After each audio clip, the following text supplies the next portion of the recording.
Então, gente, essa aula é para vocês ficar aqui na plataforma, né? Para vocês acessarem quando quiserem, ok?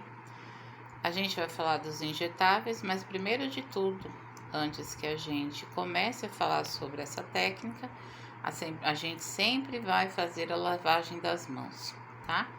Para preparar a medicação antes e depois a gente vai lavar as mãos para depois que fizer a medicação, ok?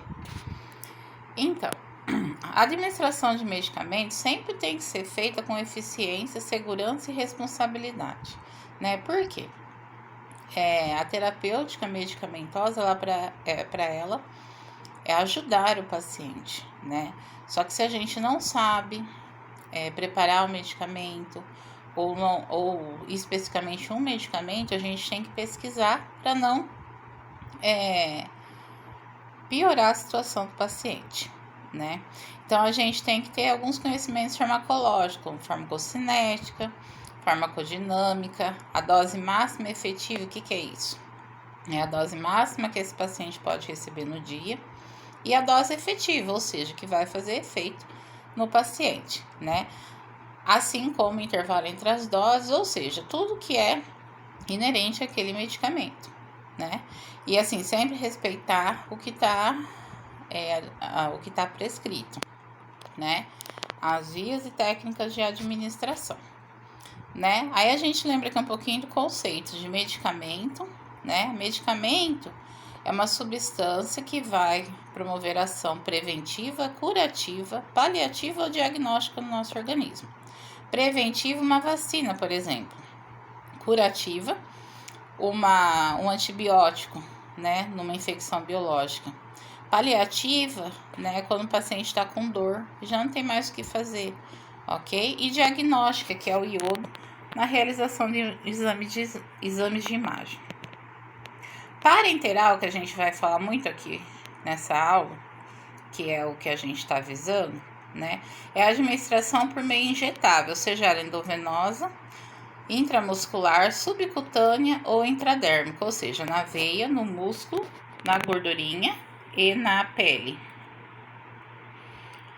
Aí a gente tem que conhecer as etapas de administração dos medicamentos. A prescrição é do médico, né?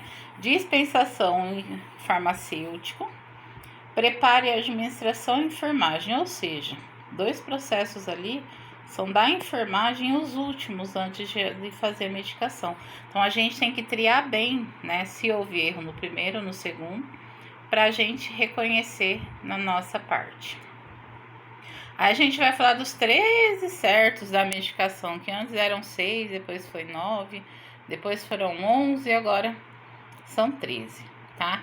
Então, primeiro, paciente certo, medicamento certo, horário certo, dose certa, administração, a via de administração certa, a forma certa, compatibilidade de medicamento certo, a validade, tempo de administração certo, ação certa, registro certo, orientação certa.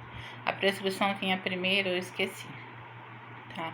Então, a gente tem que ter a prescrição do medicamento, porque aí é a parte do médico. Só que é imprescindível, né?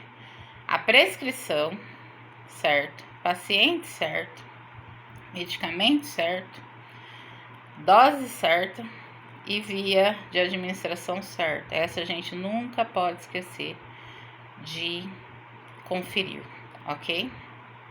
Esse foco do curso é para a gente aprender a via intradérmica, subcutânea, intramuscular e endovenosa.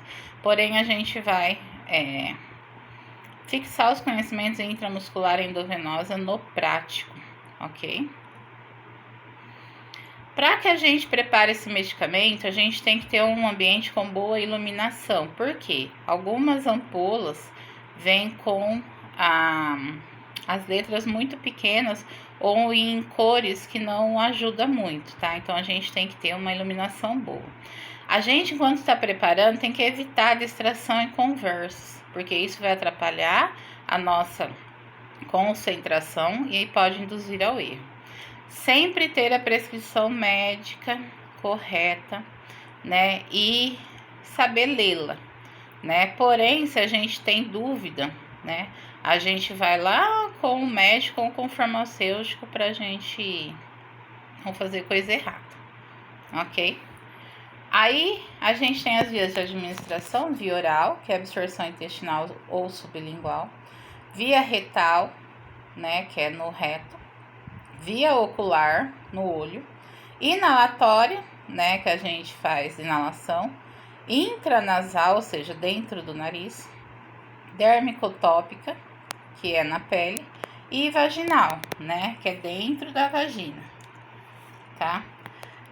A medicação por via oral, gente, ela não é indicada quando o paciente tem problema para deglutir ou tá em jejum para cirurgia, tá? Então, sempre vai ser usado outra via, né? E pacientes em uso de sonda, tanto nasogástrica quanto nasoenteral, quando tem algum medicamento via oral prescrito, a gente vai diluir ele na água, amassar e diluir bem e passar na seringa, na sonda, tá? A via parenteral, né, via injetável, né? Os medicamentos têm a vantagem, né, parenteral, de serem rápidos. Por exemplo, intramuscular é absorvido no máximo em meia hora, né, e já vai fazendo seu efeito. Já a via oral, ela é demorada, porque tem toda a digestão, absorção, para depois chegar no receptor e para fazer seu efeito. A via injetável na veia ainda é mais rápida do que a intramuscular, porque já entra na veia e vai achando seu receptor. Aqui a gente mostra alguns tipos de seringa, né? Tem a de insulina, que ela pode ser de 30 unidades, 50 unidades ou 100 unidades, ou seja, 0,3 ml, 0,5 ml e 1 ml. Temos a de 3 ml, né, graduados de 0,1 e 0,1. A de 5 ml, que também é graduado de 0,1 a 0,1. A gente 10 ml é graduada de 0,2 em 0,2. E a de 20 ml, que é graduada de 1 em 1 ml. Ok? Então, para baixas prescrições, a gente vai diminuindo o tamanho da seringa. Aqui a gente vai falar de equivalências e conversões. Então, uma gota, né, vão equivaler a 3 microgotas. 1 ml equivale a 20 gotas.